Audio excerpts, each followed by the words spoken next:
quero compartilhar com vocês nessa manhã sobre 4 promessas de Jesus. 4 promessas de Jesus, das quais ele já cumpriu 3 e uma ainda falta ser cumprida. Louvado seja o nome do Senhor. A palavra de Deus, ela é cheia de promessas dadas por Deus. Muitas vezes Deus levantou homens e mulheres, Ele deu uma promessa, Ele deu uma palavra, e Ele cumpriu o que disse que faria em cumprir esta promessa, em cumprir esta palavra, e estas promessas levaram essas pessoas a lugares mais altos e profundos com Deus, levaram essas pessoas a sair dos lugares onde estavam e tocar algo sobrenatural, fazer a diferença, marcar a história do tempo em que viveram, e as que estão na Bíblia não só do tempo em que viveram, mas elas se tornaram pessoas que alcançaram milênios para frente. É impressionante, não é isso? Centenas de anos, milênios, algumas dessas pessoas tocaram porque receberam as promessas do Senhor, abraçaram aquelas promessas como verdadeiras, e o cumprimento delas as levou ao lugar que Deus disse que elas chegariam, o lugar que elas alcançariam. A palavra de Deus tem centenas, se não milhares de promessas. A palavra de Deus tem promessas de recursos para a nossa vida em todos os dias em que nós andamos nessa terra. Há todo tipo de provisão, de palavras em promessas do Senhor para todos aqueles que neles cremos. Agora, não adianta nada as promessas estarem registradas na Bíblia se nós não entendemos que elas nos dizem respeito e se nós não abraçamos pela fé. Quando nós abraçamos pela fé, nós liberamos o poder de Deus nestas promessas e nestas palavras para se estabelecerem e se manifestarem na nossa vida. Amém? O Senhor, então, Ele tem profecias e tem promessas. Eu tentei achar uma maneira de separar, e em alguns momentos é quase que impossível de separar, porque as palavras proféticas do Senhor são promessas, mas eu procurei, na minha maneira de entender, que as promessas são aquelas coisas que Deus disse que Ele vai fazer, e as profecias são aquelas coisas que Deus disse que acontecerá. Embora as coisas que vão acontecer seja o próprio Deus que se encarrega de cumprir, tem momentos que a palavra coloca promessas e tem momento que ela coloca como palavras proféticas. Feita essa introdução, eu quero que você entenda que Jesus, enquanto Ele andou aqui, Jesus, Ele foi uma manifestação de uma promessa do Senhor. O Senhor um dia, Ele disse lá no Éden, e nós falamos sobre isso no domingo passado, quando o pecado entrou no mundo, Jesus, que já estava no Éden, o Cordeiro que já estava desde a fundação do mundo, já foi profetizado como o descendente da mulher que iria esmagar a cabeça da serpente. Ali o Senhor trouxe ainda como que uma profecia. Mas quando Abraão foi chamado para estabelecer o povo através do qual Jesus viria, Deus deu a Abraão uma promessa. Deus disse que Ele ia levantar um povo maior ou incontável como as areias do mar ou como as estrelas do céu. E o Senhor fez essa promessa a Abraão no momento em que ele nem tinha filhos e que ele não tinha mais possibilidade física de ter filhos. Sara não tinha mais possibilidade física de ter filhos. Estavam quase que abrindo mão da promessa, mas a promessa do Senhor se cumpriu, e através de Abraão veio o descendente profetizado para Eva, e o descendente profetizado para Abraão, Jesus o Cristo. Então, quando Jesus nasceu de Maria virgem pela obra do Espírito Santo, Jesus era a própria manifestação do cumprimento de uma promessa, e também a manifestação do cumprimento de muitas palavras proféticas, muitas profecias messiânicas dadas pelo Senhor para muitos profetas que estão registrados no Velho Testamento. Amém? Então Jesus, a palavra de Deus diz em Apocalipse, Ele é o próprio Espírito da profecia. Jesus, Ele é a própria profecia. Jesus, Ele é um profeta por excelência. Então toda profecia reside em Jesus, se manifesta através de Jesus, se cumpre através dEle para a glória de Deus Pai, como Ele sempre estabeleceu o seu ministério entre nós. Então Jesus, enquanto Ele estava com seus discípulos, Ele fez 4 promessas para eles, mas essas promessas, da forma como estão colocadas, elas são promessas para todo aquele que nele crê, elas são promessas para nós nos dias em que vivemos, e você vai ver que infelizmente elas são promessas até mesmo para aqueles que não creem, e o fato de não crerem essa promessa tem um cumprimento também, mas não é um cumprimento bom. Primeira promessa que Jesus fez e cumpriu para os seus, Ele disse que Ele iria ser morto. E sabe o que aconteceu? Ele foi morto. Ele não morreu, ele foi morto, mas na verdade, eu sempre falo isso, ninguém tinha poder ou cacife para matar Jesus, então Jesus se morreu. Eu crio um neologismo aqui, porque aquela cruz, mesmo aquela lança que foi enfiada nele depois que ele já estava morto, não teria um poder para matá-lo, ele não poderia ser morto se ele não tivesse entregue a sua vida, mas ele foi morto pelo sistema daquela época, e Jesus repetiu essa promessa algumas vezes. Por exemplo, no Evangelho de João, no capítulo 10, versículo 11, e pode ficar aí um pouquinho, eu vou ler mais alguns versículos na sequência, mas logo em João, capítulo 10, versículo 11, Jesus diz: eu sou o bom pastor dá a vida pelas ovelhas. Então aqui o Senhor já começou a cumprir, ou começou a prometer que ele iria dar a sua vida pelas suas ovelhas. Se você desce para o 17, eu vou ler João 10, de 17 a 21, Jesus diz: por isso o Pai me ama, porque eu dou a minha vida para a reassumir. Ninguém a tira de mim, pelo contrário, eu espontaneamente a dou. Tenho autoridade para a entregar e também para reavê-la. Este mandato recebi de meu Pai. Por causa dessas palavras, rompeu nova dissensão entre os judeus. Muitos deles diziam: ele tem demônio e enlouqueceu, porque o ouvis? Outros diziam: este modo de falar não é de endemoniado. Pode, porventura, um demônio abrir os olhos aos cegos? E é interessante que você vai ver que todas as vezes que o Senhor Jesus repetiu a sua promessa, houve uma turbulência. Aqui a turbulência foi com os próprios judeus que estavam ali no entorno, e ali eles eram os religiosos, os incrédulos, alguns que ainda não tinham crido no Senhor Jesus, mas estas palavras dele dizer: eu vou morrer, eu vou dar a minha vida e vou pegar de volta, trouxe uma grande confusão ali. Se você vai comigo agora para o Evangelho de Marcos, no capítulo 9, e eu vou ler de 30 a 32, nós vamos ver um pouco mais sobre isso e ver como muitas vezes as palavras tão claras de Jesus não são compreendidas pelos seus próprios discípulos. Marcos 9, de 30 a 32, nós lemos que: e tendo ele, Jesus e os seus discípulos partido dali, passavam pela Galiléia. E não queria Jesus que ninguém soubesse, porque ensinava os seus discípulos, e lhes dizia: o Filho do Homem será entregue nas mãos dos homens e o matarão, mas 3 dias depois da sua morte ressuscitará. Mas aí o que diz Marcos acerca dos seus discípulos? Eles, contudo, não compreendiam isso e temiam interrogá-lo. Eles não estavam entendendo o que Jesus estava falando, e eles ficaram com medo de perguntar para Jesus, para esclarecer o que é que ele estava falando. Um pouquinho a mais ainda, nós vamos ver aqui, virou a página, Mateus 16, 21 a 23, nós vamos ver uma outra maneira, um outro momento, foram provavelmente 4 as situações, eu procurei separar nos evangelhos, em que Jesus, ele informou, ele revelou para os seus discípulos de uma maneira específica que ele iria morrer. Mateus 16, 21 a 23, nós lemos que desde esse tempo, começou Jesus Cristo a mostrar a seus discípulos que lhe era necessário seguir para Jerusalém e sofrer muitas coisas dos anciãos, dos principais sacerdotes e escribas, ser morto e ressuscitado ao 3º dia. E Pedro, chamando-o à parte, começou a reprová-lo, dizendo: tem compaixão de ti, Senhor, isso de modo algum te acontecerá. Mas Jesus, voltando-se, disse a Pedro: arreda, Satanás, tu és para mim pedra de tropeço, porque não cogitas das coisas de Deus, e sim das dos homens.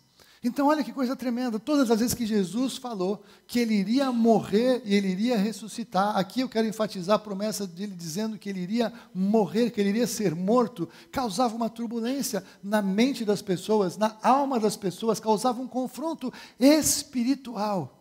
Mesmo os discípulos ouvindo o que Jesus estava falando, parecia muito complexo de entender. Alguém chega e fala: eu vou morrer daqui a 3 dias, e eu vou ressuscitar, não, eu vou morrer daqui a algum tempo, mas eu vou ressuscitar ao 3º dia. Em português corrente significa que eu vou morrer e que eu vou ressuscitar, não é isso? Você pode achar que eu sou louco, que eu sou um desequilibrado mental, que eu não posso fazer isso, mas o que eu estou dizendo está claro.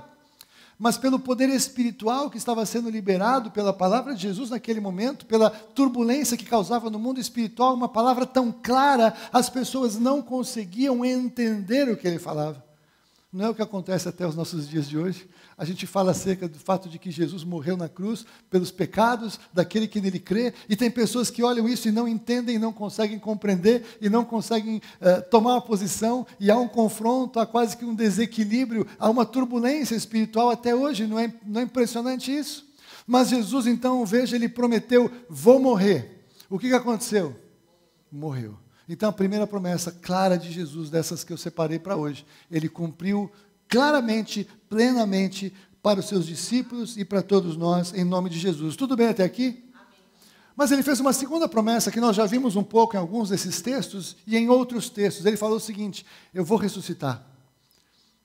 Agora a coisa começa a ficar um pouco mais complexa, porque alguém dizer que vai ser morto, é mais fácil, é possível de acontecer. Mas alguém dizer que vai ressuscitar, começa a ficar um pouco diferente. E ele disse que ele iria ressuscitar. Veja comigo, João 10, 18. Eu já li esse texto na primeira etapa, mas eu vou repetir com a ênfase agora da segunda parte. Jesus diz em João 10, 18, ninguém atira de mim a vida. Pelo contrário, eu espontaneamente a dou. Tenho autoridade para entregar e para também reavê-la. Este mandato recebi de meu Pai. Aleluia! E veja em Mateus 20, 18, 19, eis que subimos para Jerusalém, e o Filho do Homem será entregue aos principais sacerdotes e escribas. Aqui agora Jesus começa a revelar quem iria matá-lo. E aí ele continua dizendo, eles o condenarão à morte e o entregarão aos gentios para ser escarnecido, açoitado e crucificado, mas ao terceiro dia ressurgirá. Aleluia! Agora, uma coisa que tem ficado muito clara para mim nos últimos tempos, quando eu olho o plano de Deus se cumprindo, eu vejo que pessoas que deliberadamente rejeitam o Senhor, pessoas que zombam do Senhor, pessoas que rejeitam a sua palavra, pessoas que não querem saber de Deus, mesmo assim, exercendo o seu livre-arbítrio, a sua livre vontade de fazer tudo isso, cumprem a vontade soberana de Deus. Não é impressionante isso? Jesus profetizou que os religiosos vão crucificá-lo. Então já estava claro que ele iria ser julgado e condenado. Disse também que ele iria ser humilhado, que ele iria ser cuspido, que ele iria sofrer. Então ele disse coisas que eles fariam, escarnecido, açoitado e crucificado.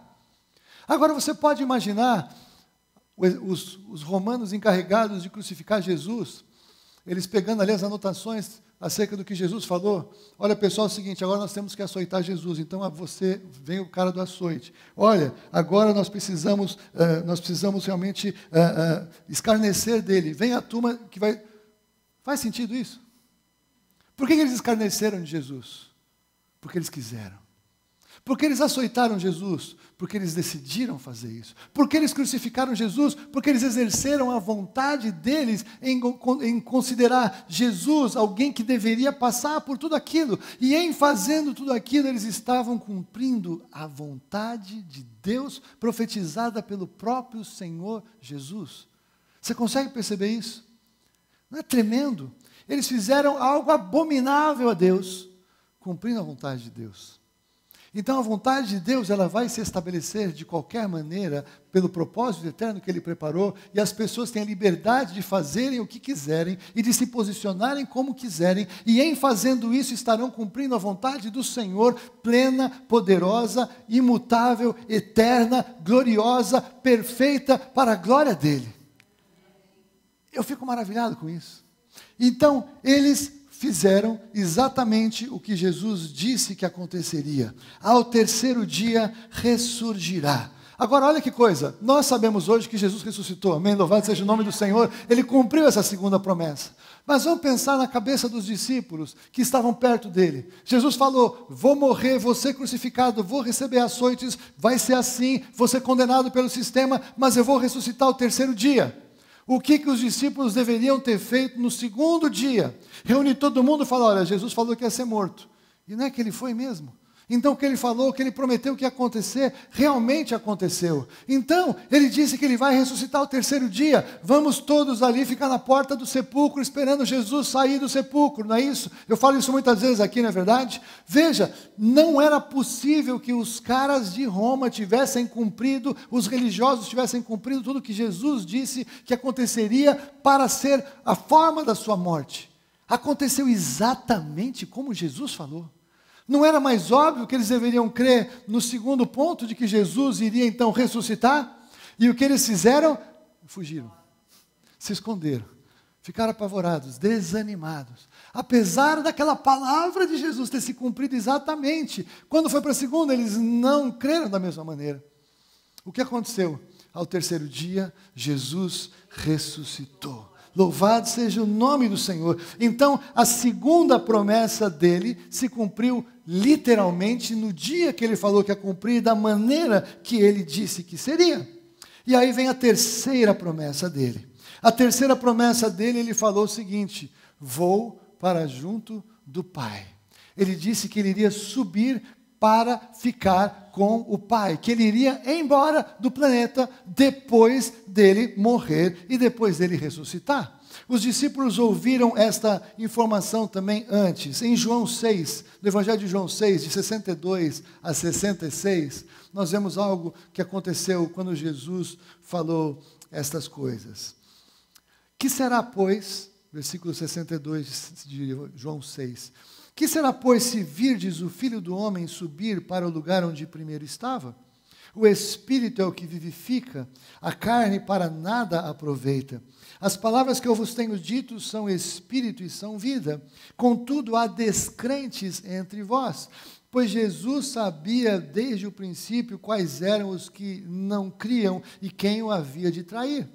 E prosseguiu, por causa disso é que vos tenho dito, ninguém poderá vir a mim, se pelo Pai não lhe for concedido.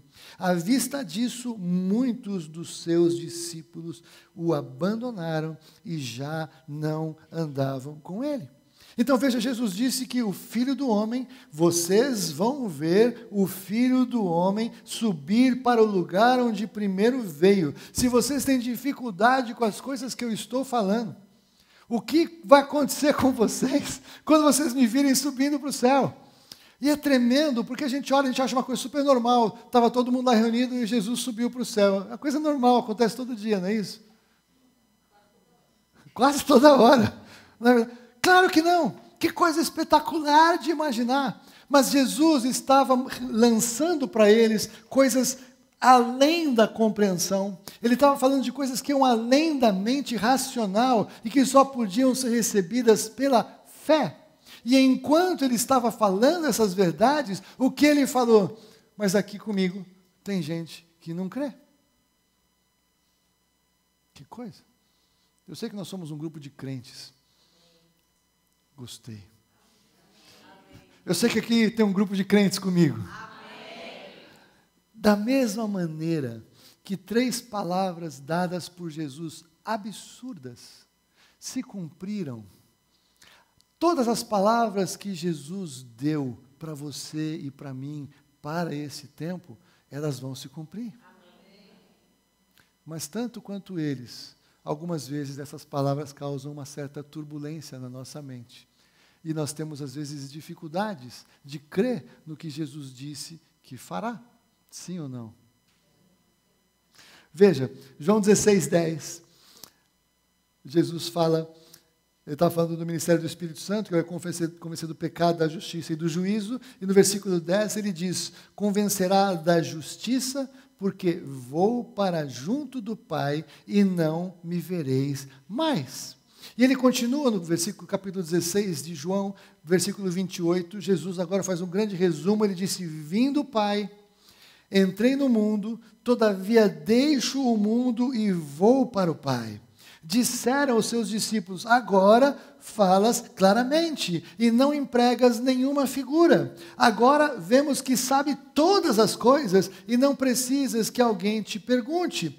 Por isso cremos de fato, vieste de Deus. Respondeu-lhes Jesus: credes agora? Eis que vem a hora e já é chegada em que sereis dispersos, cada um para a sua casa, e me deixareis só. Contudo, não estou só, porque o Pai está comigo. Estas coisas vos tenho dito para que tenhais paz em mim. No mundo passais por aflições, mas tende bom ânimo, eu venci o mundo. Então Jesus, antes dele cumprir a sua morte, a sua ressurreição e subir para o Pai, ele já estava dizendo para eles isso: olha, vocês têm dificuldade de crer. Então ele deu 3 promessas: vou morrer, vou ressuscitar e vou para junto do Pai.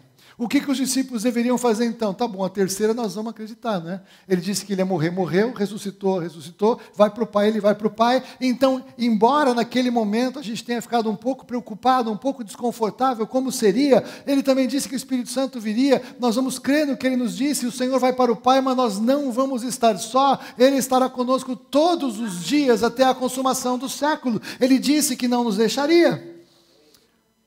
Se você continuar mais um pouquinho, você vai ver ainda em João capítulo 20, versículo 17 e 18, o cuidado de Jesus com as promessas dele. Porque ele prometeu para eles, antes de ir para a cruz, que ele iria para o Pai e que eles iriam estar, de alguma maneira, bem cuidados. Aí ele morreu e nós vimos que os discípulos não creram. Foram todo mundo embora. Nós vimos que ele ressuscitou, eles não estavam esperando na porta do sepulcro. Quando ele saiu, quem foi no sepulcro mesmo estar com Jesus foram as 3 mulheres, e Maria Madalena estava lá com elas. Os discípulos não estavam. Aí Jesus, ele manda um bilhetinho para os discípulos. João 20, 17 e 18. Recomendou-lhes Jesus: não me detenhas, porque ainda não subi para meu Pai, mas vai ter com os meus irmãos e dize-lhes: subo para meu Pai e vosso Pai, para meu Deus e vosso Deus. Então saiu Maria Madalena anunciando aos discípulos: viu o Senhor, e contava o que ele lhes dissera, essas coisas. Então veja, Jesus, a primeira coisa que ele faz, quando ele ressuscita: olha, eu já dei 2 promessas, eu tenho a terceira. Avisa para eles que eu vou para o Pai. Avisa para eles que eu acabei o que eu vim fazer aqui, mas agora eu estou indo embora e há algo que vocês precisam fazer. Jesus estava mais uma vez confirmando uma promessa, notificando, publicando a sua promessa para que tudo fosse revelado àqueles que esperam nele. As suas promessas dadas. O que aconteceu então depois? Atos 1, 8 e 9, nós vemos as últimas palavras de Jesus. Tinha uma multidão ali, provavelmente com ele. Tinha provavelmente aquelas 500 pessoas que Paulo fala que estavam com ele, provavelmente estavam aqui. Não tem um número registrado, mas por inferência e por associação de textos dá para pensar. Então estava todo mundo lá e Jesus estava pregando. E Jesus estava contando o que tinha acontecido. E agora ele fala: mas recebereis poder ao descer sobre vós o Espírito Santo, e sereis minhas testemunhas, tanto em Jerusalém, como em toda a Judéia e Samaria, e até os confins da terra. Ditas essas palavras, foi Jesus elevado às alturas à vista deles, e uma nuvem os encobriu dos seus olhos. Aleluia! Da maneira que Jesus prometeu que aconteceria, aconteceu. 3 promessas: vou morrer, morreu. Vou ressuscitar, ressuscitou. Vou subir aos céus, subiu aos céus. Jesus cumpriu tudo. Mesmo que parecia impossível, mesmo que nunca tinha acontecido de alguém a si mesmo se ressuscitar, de alguém sem nenhum aparato subir para o céu até o ponto de ser escondido pelas nuvens, para que a continuidade não fosse revelada de como é a transição do céu natural que nós temos para o céu de Deus, porque nós sabemos que Jesus está sentado à destra de Deus o Pai. Paulo revela isso. O próprio Estevão, quando foi apedrejado, teve esta visão antes de morrer. Jesus está à destra de Deus o Pai, como disse que estaria. As 3 promessas que ele fez se cumpriram, e essas 3 promessas são o fundamento da salvação. É aquilo que você tem que crer. Essas promessas de Jesus, elas fazem parte da sua base de fé, porque esses são os fundamentos do Evangelho de Jesus Cristo, que tem que ser recebido pela fé, tem que ser recebido por arrependimento, tem que ser recebido pela palavra, e esta palavra é a verdade, porque Jesus disse que assim é, porque ele cumpriu essa palavra, ele mandou revelar esta palavra, registrar essa palavra, e o Espírito Santo aquece os nossos corações com esta verdade. Isso é cláusula pétrea do Evangelho de Jesus Cristo, amém? Mas ele fez uma quarta promessa. E essa quarta promessa é a promessa que tem causado mais turbulência na igreja nos últimos tempos. E vai causar um pouco mais. Sabe por quê? Porque as coisas extraordinárias causam turbulência. Você viu o que os incrédulos falaram? Você viu o que os religiosos falaram? Você viu que Pedro, cheio do espírito do diabo, ele foi falar para Jesus que ele não ia morrer, que ele não precisava fazer aquilo, e Jesus repreendeu Satanás da vida de Pedro. Pedro tinha acabado de falar que Jesus era o Cristo, o Filho de Deus vivo, e que sobre aquela declaração de Pedro, Jesus ia edificar a sua igreja. Pedro acabou de ter uma revelação tremenda da parte de Deus, o Pai, e ele logo em seguida ele fala, não vai morrer, não faça isso com o Senhor, inspirado por Satanás. E mesmo assim, o Senhor Jesus restaurou a vida de Pedro, o Senhor Jesus cumpriu as suas promessas, todas elas estabelecidas, mas eram coisas difíceis de se entender, e estas coisas difíceis de se entender, porque nunca tinha acontecido antes, causaram esse tipo de turbulência. Você consegue entender isso? Ainda hoje, alguém que prega o Evangelho é morto. Hoje, século 21, em várias nações ainda acontece isso. Hoje, causa turbulência. Por quê? Porque a palavra de Deus é poderosa. Agora veja a quarta promessa, e qual é o problema dessa quarta promessa? É que ainda não se cumpriu. Se as três promessas que Jesus fez e já cumpriu, é mais fácil da gente lidar, a gente consegue até olhar para os discípulos e criticar eles um pouco, falar, como é que eles não creram? É porque tu não estava lá com eles, né, cara? Porque senão você ia fazer a mesma coisa, não é verdade? Né? É confortável. A gente lê muitas coisas da Bíblia, que a gente lê tudo já aconteceu e se cumpriu, a gente lê do conforto do sofá da sala. Ah, se fosse eu lá. Como é que o cara, depois que aconteceu, né, depois chegou no fim, tudo bem. Mas aí eu vou trazer para você que pensa isso e que diz isso, a quarta promessa do Senhor Jesus. João 14, 3.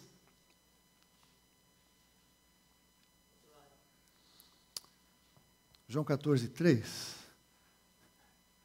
E quando eu for e vos preparar lugar, voltarei.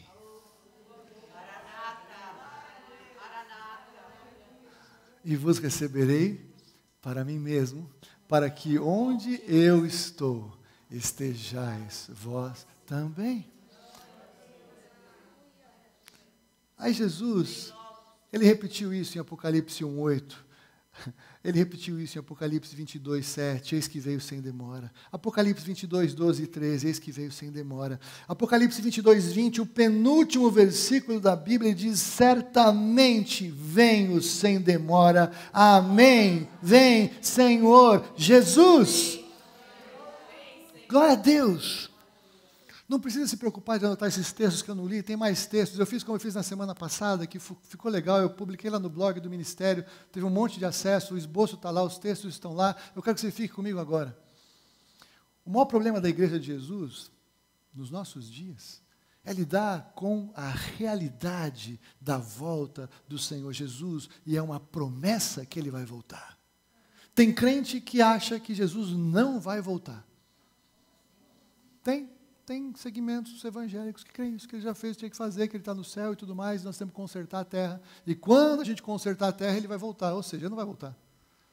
Porque a terra não foi feita, não está debaixo de uma palavra de que ela vai ser consertada. A terra, como nós conhecemos, será destruída pelo fogo, e o Senhor fará novos céus e nova terra. É por isso que Ele tem que tirar a igreja desse lugar. É por isso que Ele vai julgar quem está aqui, porque Ele vai refazer tudo que está aqui. O Cordeiro de Deus tirou o pecado do mundo, e o pecado vai ser retirado, então, naquele dia. Mas este planeta, este sistema, é exatamente onde você e eu, que somos crentes em Jesus Cristo, vamos habitar. Nós não vamos morar no céu, nós vamos morar na terra.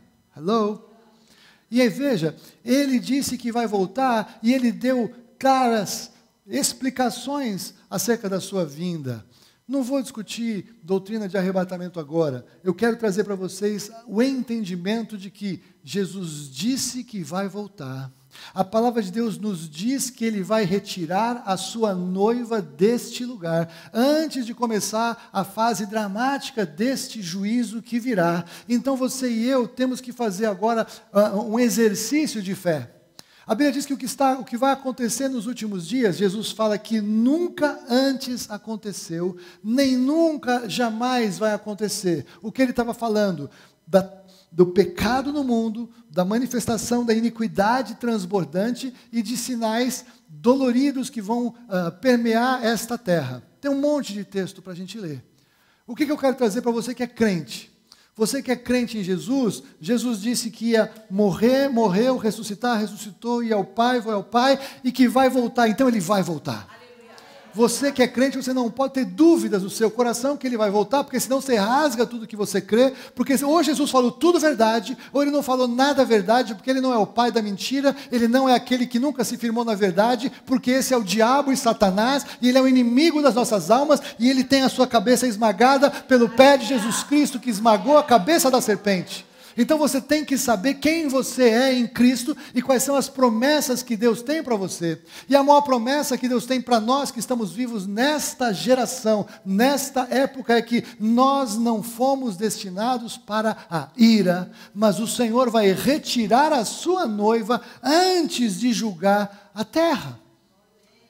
Essa tem que ser a sua maior, não esperança, mas a sua maior convicção acerca do que vai acontecer. Mesmo que a gente veja o mundo degradando, mesmo que a gente veja um monte de coisa estranha acontecendo, que acontecerá ainda mais, mesmo que a gente veja muitas igrejas supostamente evangélicas renegando o evangelho, o fundamento do evangelho, mesmo que tudo isso aconteça, você e eu não podemos sair da nossa posição em Jesus Cristo, porque nós temos que estar firmados na sua palavra, nas suas promessas, e temos que estar cheios do Espírito Santo, preparados para esse tempo que virá, em nome de Jesus, amém?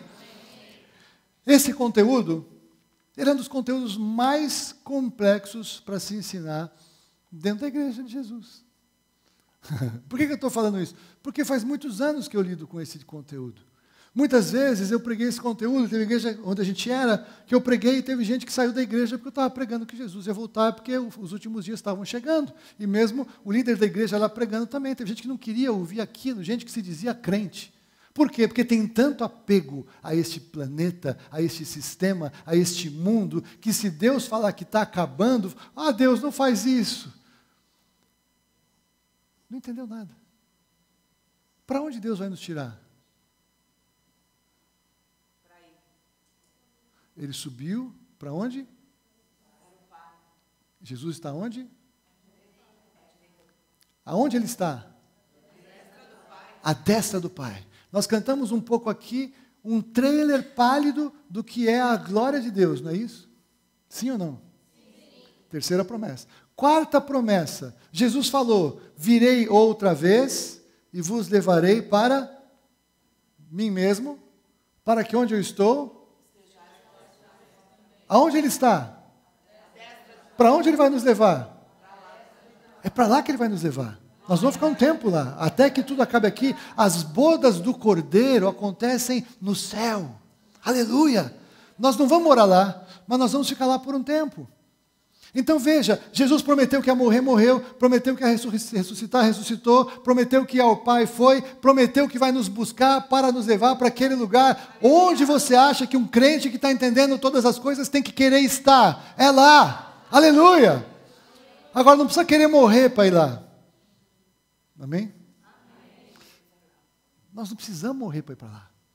Nós podemos ser transformados para ir para lá. Abra comigo a carta de Paulo, a primeira carta de Paulo aos Coríntios, capítulo 15, versículos 51 a 55.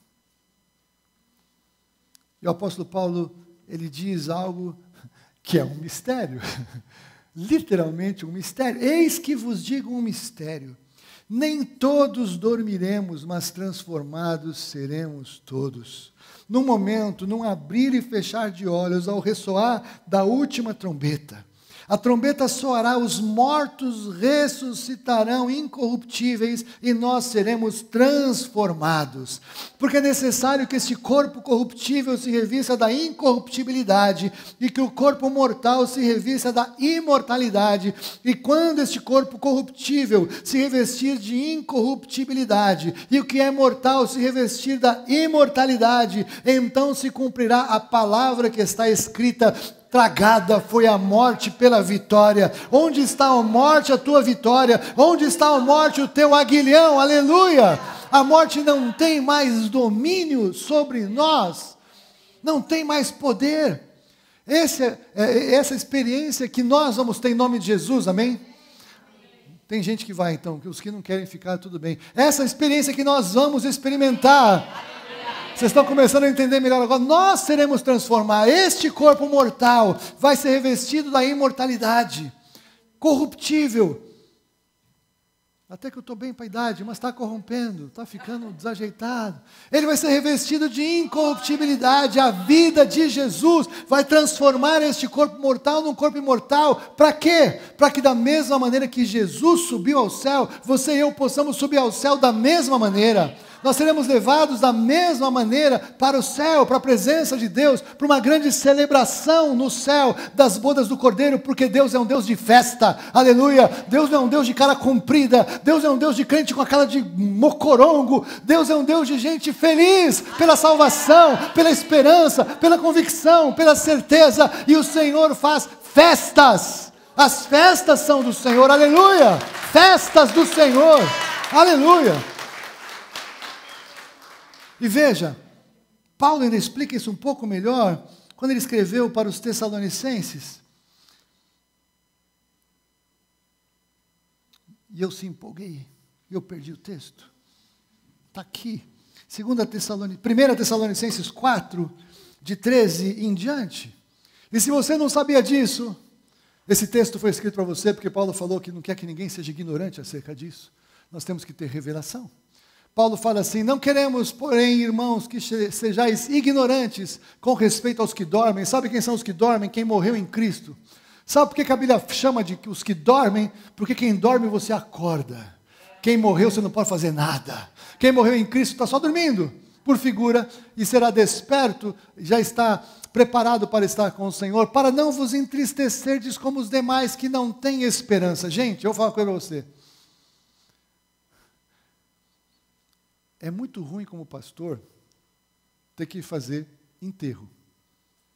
Eu prefiro muito mais apresentar bebezinho, fazer casamento, apresentar gente na igreja, orar na casa, orar por gratidão. Mas faz parte, em outros lugares, e não aqui em nome de Jesus, de morrer gente. Acontece, não é isso? E quando a gente faz, é horrível ir num lugar em que a gente sabe que aquela pessoa, aquele corpo que está lá, é de uma pessoa que morreu sem Jesus. Porque você não tem nada para falar acerca daquela pessoa. Então, quando a gente vai em culto assim, que chama a gente para fazer, para orar, porque a família às vezes é crente, o cara não é crente, o que a gente faz? Eu falo para os vivos. Eu não falo nada sobre o morto, porque eu não posso dizer onde ele está, porque eu sei onde ele está. E não é das melhores coisas para se falar num culto fúnebre, não é isso? Mas quando a gente vai fazer isso, de alguém que morreu em Cristo, é uma alegria. É uma bênção, porque a gente está cheio de esperança, transbordante de esperança. Aí eu posso falar sobre essa pessoa para pregar para os mortos que estão aparentemente vivos naquela cerimônia fúnebre, porque embora estejam vivos, estão mortos, que não têm a vida de Jesus Cristo. Então, quem não tem esperança, não tem conforto. Mas nós que temos convicção, somos confortados. Eu vou encontrar meu pai, minha mãe, meu sogro e minha sogra naquele lugar maravilhoso em nome de Jesus, porque eles morreram em Cristo, eles estão lá, e nós vamos nos deliciar em estar juntos na presença do nosso Senhor. E todos os seus parentes que morreram em Cristo, glória a Deus, você só está esperando o momento de reencontrar. É por isso que nós temos que falar para aqueles que não são de Jesus Cristo. Não adianta você ser politicamente correto ou emocionalmente não quer causar uma confusão na família e não prega a verdade, porque você fazer isso está mantendo essa pessoa na condenação eterna. Não é uma boa coisa para fazer com os nossos familiares queridos. Você ama se você fala a verdade. Eu gostei do Paul Washer, ele falou, me ajuda até, ele falou o seguinte, que o médico, a mãe dele, né, ele levou a mãe para o médico, e a mãe dele estava com câncer, e não sabia. E o médico estava com o diagnóstico de câncer daquela mulher. E sabe o que ele fez com aquele diagnóstico de câncer? Ele falou para ela, você está com câncer e você vai morrer. O Paul Washer falou que aquela foi a coisa mais agressiva que alguém podia falar para a mãe dele. Mas foi a melhor coisa que alguém podia falar para a mãe dele naquela situação, porque aquela era a verdade. Omitir aquela verdade daquela irmã seria uma tragédia. Ela era de Jesus, ela pôde se preparar. Mas se a pessoa não é de Jesus e ela não sabe que ela vai morrer rapidamente, ela não pode cuidar da vida dela e tentar buscar Jesus enquanto ela pode, não é fazer o bem para a pessoa, mantendo ela na ignorância. É uma afronta. É algo abominável para se fazer na vida de uma pessoa. E nós sabemos que as pessoas que estão ao nosso redor, elas estão com o diagnóstico do câncer do pecado. E elas vão morrer pelo câncer do pecado e estarão condenadas para sempre pelo câncer do pecado, pela morte. Não falar a verdade para essas pessoas, para não ofender a religião delas, para não ofender a crença delas, não é bom, é horrível. Você está entendendo? Mas não é você chegar e você falar desse jeito que eu estou falando. O Espírito Santo vai te encher de sabedoria para falar a verdade. A verdade é que não há esperança de vida eterna sem Jesus Cristo, segundo a Bíblia. A pessoa pode rasgar a Bíblia e falar, não quero a Bíblia. É uma decisão dela. Mas se o Espírito Santo de Deus agir, ela vai pegar a palavra e vai receber a verdade de Jesus Cristo, como nós recebemos, através de alguém que nos pregou algum dia, e nos pregou a verdade. E o Senhor nos regenerou. Amém? Em nome de Jesus. Então veja, não vamos ficar tristes como os demais que não têm esperança. Pois se cremos, olha lá o resumo, que Jesus morreu e ressuscitou, assim também Deus, mediante Jesus, trará em sua companhia os que dormem. Aleluia! Ora, ainda vos declaramos por palavra do Senhor isso, nós os vivos somos nós, amém? Nós estamos vivos aqui em nome de Jesus. Essa turma que ouviu esse texto de Paulo, todo mundo já morreu. Todos eles morreram 2000 anos atrás. Então esse texto não pôde se cumprir para eles ainda, porque essa promessa não se cumpriu ainda. Mas nos nossos dias, eu digo para você, e sem medo de errar, esta palavra é para a nossa geração. Nossa geração é a geração deste texto. Em nome de Jesus, nós os que ficarmos vivos até a vinda do Senhor, de modo algum precederemos os que dormem. Pois o Senhor mesmo, dada a sua palavra de ordem, ouvida a voz do arcanjo e ressoada a trombeta de Deus, descerá dos céus, e os mortos em Cristo ressuscitarão primeiro. Depois nós, os vivos, os que ficarmos, seremos arrebatados juntamente com eles entre nuvens, para onde o Senhor Jesus foi escondido, entre nuvens, para o encontro do Senhor nos ares, e assim estaremos para sempre com o Senhor. Aleluia! Glória a Deus! Então veja, são dois momentos. Um momento, Jesus, quando ele subiu aos céus, ele subiu e ele foi depois escondido pelas nuvens. Não foi isso que aconteceu quando ele foi embora? Nós lemos o texto de Atos 1, amém? Vocês estão aqui? Amém? E daqui para cá, não teve visão ou revelação de como funciona, como é que é o portal que abre. Não tem revelação disso. Esta passagem, ela fala de uma passagem anterior a Jesus voltar como foi visto subir. Jesus subiu do Monte das Oliveiras, Jesus vai voltar e vai colocar os seus pés no Monte das Oliveiras, quando ele vier para julgar definitivamente a batalha final, a batalha do Armagedon, lá no fim da grande tribulação. Um dia nós vamos falar sobre isso. Para nós, Jesus vem aonde?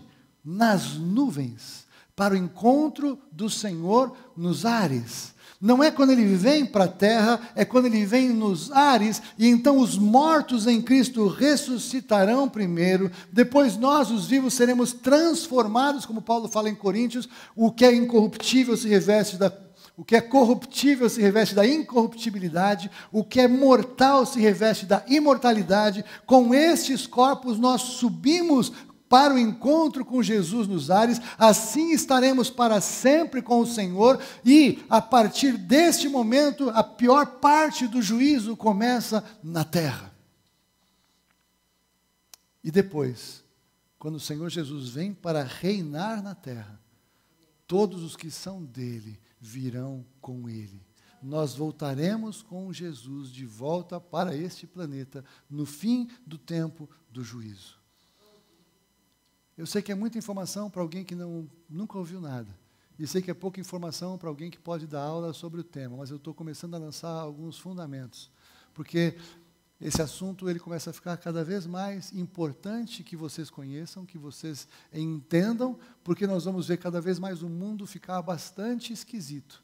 E nós temos que ser aqueles que sabemos o que cremos, em quem cremos. Esta promessa do Senhor Jesus que ainda não se cumpriu, vai se cumprir em breve. A diferença é que para esta promessa tem muitos sinais que Ele deixou registrados na Bíblia para que a gente possa perceber e entender que está chegando a hora e que possamos estar preparados para quando Ele vier.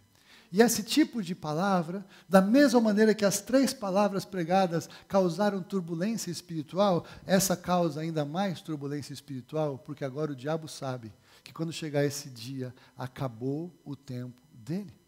A palavra de Deus diz que ele vem para a terra com fúria, sabendo que pouco tempo lhe resta. Então, a opressão contra esta palavra aumenta, o engano acerca deste conteúdo aumenta, tanto é que quando os discípulos de Jesus, em Mateus 25, foram perguntar para ele que sinais haverá da tua vinda, Jesus começa dizendo, veja que ninguém vos engane. Uma marca dos últimos dias é o engano. E tem gente dentro de igrejas evangélicas pregando engano, porque com certeza tem gente infiltrada, como a palavra de Deus diz que haveria, tem joio no meio do trigo, tem lobo em pele de cordeiro, e é importante então que você saiba o que você crê, por que você crê, porque a promessa do Senhor Jesus se cumprirá. De nossa parte, na igreja, eu vou arrumar uma maneira de ensinar isso de uma maneira um pouco mais organizada e estruturada, que não dá para fazer numa pregação de domingo. O que eu quero fechar essa palavra hoje é, Jesus cumpriu as 3 promessas dele, Jesus vai cumprir essa 4ª promessa dele, ele virá. E você precisa estar preparado para isso. Maranata, vem Senhor Jesus. Todas as promessas dele que se cumpriram foram para bênção. A volta do Senhor Jesus é para bênção. O juízo que vem não é para nós que somos de Jesus, o juízo é para aqueles que rejeitam a Jesus. Não é porque nós somos melhores do que quem quer que seja e dignos de ser tirado daqui. É porque o Senhor Jesus pagou um preço e comprou aqueles que são dele pelo sangue precioso derramado na cruz do Calvário, e todo aquele que nele crê pode receber a vida eterna. Não é evangélico, não é desta igreja, mas é quem é de Jesus. Louvado seja o nome do Senhor. Amém? Amém. Glória a Deus. Para a sua vida diária, se essas promessas tão cruciais, tão preciosas, tão poderosas, tão importantes, Jesus cumpriu todas, por que as promessas para a nossa vida diária não se cumpririam? Por que a provisão que Ele tem para você hoje não tem efeito? Por que as promessas de cuidar da sua vida parece que agora Ele não vai cuidar mais? Por que as promessas de ouvir a sua oração parece que Ele não vai ouvir mais? Por que a promessa de responder parece que não responde mais? Por que a promessa que diz que vai estar com você todos os dias parece que não se cumpre mais? Você está entendendo o que eu estou falando?